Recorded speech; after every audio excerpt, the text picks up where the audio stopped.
성도님들을 사랑하고 축복합니다. 3월 25일 수요일 함께 보실 생명의 산 말씀은 마태복음 26장 1절에서 13절의 말씀입니다. 하나님의 말씀 읽도록 하겠습니다. 예수께서 이 말씀을 마치시고 제자들에게 이르시되 너희가 아는 바와 같이 이틀이 지나면 6월절이라 인자가 십자가에 못 박히기 위하여 팔리리라 하시더라. 그때 대제사장들과 백성의 장로들이 가야바라 하는 대제사장의 관정에 모여 예수를 흉계로 잡아 죽이려고 의논하되 말하기를 밀란이 일어날까 하노니 명절에는 하지 말자 하더라. 예수께서 베다니 나병 환자 시몬의 집에 계실 때에 한 여자가 매우 귀한 향유 한 옥합을 가지고 나와서 식사하시는 예수의 머리에 부으니 제자들이 보고 분개하여 이르되 무슨 의도로 이것을 허비하느냐. 이것을 비싼 값에 팔아 가난한 자들에게 줄 수 있었겠도다 하거늘 예수께서 아시고 그들에게 이르시되 너희가 어찌하여 이 여자를 괴롭게 하느냐. 그가 내게 좋은 일을 하였느니라. 가난한 자들은 항상 너희와 함께 있거니와 나는 항상 함께 있지 아니하리라. 이 여자가 내 몸에 이 향유를 부은 것은 내 장례를 위하여 함이니라. 내가 진실로 너희에게 이르노니 온 천하에 어디서든지 이 복음이 전파되는 곳에서는 이 여자가 행한 일도 말하여 그를 기억하리라 하시니라. 아멘. 오늘날 시대를 거는 말 중 하나는 소비이며 우리가 살아가는 시대를 소비주의 시대라고 말합니다. 사람들은 모두 소비하며 살아갑니다. 그리고 어디에 소비하느냐에 따라서 그 사람이 추구하는 것이 무엇인지 알 수 있습니다. 건강을 추구하는 사람들에게는 정기적인 운동과 영양제의 소비가 있으며 아름다움을 추구하는 사람들에게는 옷과 미용에 관한 정기적인 소비가 있습니다. 이렇게 오늘날 소비는 단순한 필요에 의한 것이 아닌 그 사람의 관심과 목적에 대해서도 알려줍니다. 오늘 말씀에도 소비하는 사람들이 등장합니다. 예수님께 소비하는 사람과 소비하지 않는 사람, 더 나아가 빼앗고자 하는 사람까지 등장합니다. 1절은 예수님의 말씀이 마무리가 되었음을 언급하고 있습니다.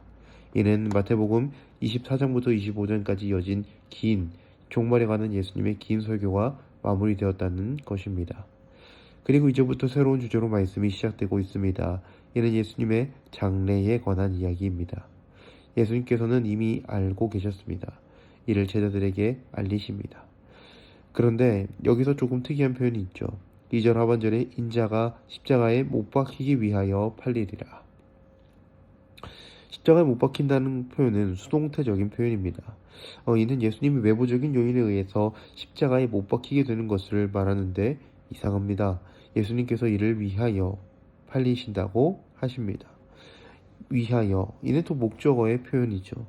이전의 말씀을 통해 예수님이 이 땅 가운데 오신 목적에 대해서 우리는 볼 수 있는 것이죠. 예수님은 자기 목숨을 온 인류를 위한 대속 제물로 주시기 위해 이 땅 가운데 오셨다는 것입니다. 하지만 이는 예수님의 목적이지만 이를 행하는 이들의 목적은 무척이나 악합니다. 3절 이하에 대제사장과 백성의 장로들이 관정에 모여 예수님을 잡아 죽일 계획을 꾸미고 있습니다. 이들은 이스라엘 최고 지도자로 모인 사내들이 공회원들 중 일부라는 이해는 대부분의 학자들이 동의하는 이해입니다. 그런데 여기서 특이한 것은 지금까지 계속해서 예수님을 넘어뜨리고자 시험한 바리새인과 서기관들 그리고 사두개인들은 등장하지 않는다는 것입니다. 왜 그들이 등장하지 않는가? 이는 바리새인과 서기관들의 시험의 목적은 종교적인 당위성에 관한 것이었고 예수님의 죽음이 율법에 범법하여서가 아니라 이스라엘 최고 지도자들의 정치적인 목적에 의한 것이라는 것을 알 수 있는 대목입니다. 예수님은 율법 아래에서 완전하셨습니다. 하지만 이스라엘 지도자들이라는 자들이 하나님의 아들을 시기하고 정치적인 자신의 안위를 위하여 죽일 계획을 꾸미게 된 것입니다. 예수님의 죽음은 자신의 죄가 아니라 억울한 누명이었고, 하지만 하나님께서는 이런 상황도 사용하셔서 하나님의 목적을 이루신다라는 것을 우리는 보게 됩니다. 하나님께서는 모든 것을 다스리신다. 이것은 때로는 어려운 환경에서도 어려운 환경 가운데 처하게 하신 것도 하나님의 다스리심이며 그 상황 또한 하나님께서 허락하사 가장 좋은 길로 인도하는 방법이라는 것을 우리는 기억해야 합니다. 우리 인도하시는 하나님은 선하시며 그 목적 또한 선하신 분이십니다. 그런 하나님을 신뢰하며 하나님의 인도를 받는 우리 성도님들 되기를 간절히 소망합니다. 사내들인 공의원들은 계획을 세우지만 명절에는 많은 사람들이 모여 있었고 그 중에는 예수님을 지지하는 많은 사람들이 밀란을 일으킬 가능성이 있었기에 명절에는 일을 행하지 않습니다. 이 관점은 다시 예수님과 제자들을 향하게 됩니다. 베나디 나병 환자 시몬의 집에 예수님이 들어옵니다. 예수님이 식사하시는 중 한 여인이 예수님께 나와 값비싼 향유를 머리에 붓습니다. 당시 유대 문화에서 머리에 기름을 붓는 것은 생각보다 흔한 일이었습니다. 시편 23편 5절에서 다윗은 원수 앞에서 하나님 앞에 기도하기를 원수의 목전에서 자신에게 기름 부으시는 하나님을 위하여 기도합니다. 누가복음 7장 46절을 보면 손님을 초대했을 때 머리에 기름을 붓는 것이 귀한 손님을 초대했을 때에 대한 예의의 표현이라는 것을 알 수 있습니다. 하지만 여인을 제외한 그 누구도 예수님을 귀한 사람으로 여기지 않았다는 것을 볼 수 있는 것이죠. 그의 기름 붓는 것은 예수님을 가장 귀한 분으로 모신다는 그녀의 신앙 고백입니다. 내 안에 가장 귀한 것은 예수님이라는 뜻이죠. 이를 위해 여인은 자신이 가진 것 중에 가장 귀한 것을 아낌없이 드립니다. 예수님을 위하여 소비합니다. 그녀의 행동을 보며 예수님은 내게 좋은 일을 하였다. 영어 성경에서는 이를 beautiful, 아름다운 일이라고 표현합니다. 왜냐하면 이 일은 예수님의 장래, 십자가에서 죽음을 기리는 행동이 되기 때문입니다.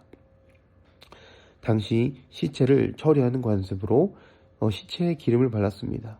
하지만 예외가 되는 시체가 있었는데 범죄자들이 형이 집행되어 죽었을 경우 기름을 바르지 않았습니다. 죄인이라는 뜻이었던 것이죠. 하지만 그녀는 알고 있었습니다. 예수님은 죄가 없으신 분이며 가장 귀하신 하나님의 아들이시라는 것을 말입니다. 하지만 그러한 예수님이 인류의 죄를 대신 짊어지시고 복음을 완성하기 위한 길에 오르시고 억울하게 그분의 명예가 더러워지는 것을 막았습니다.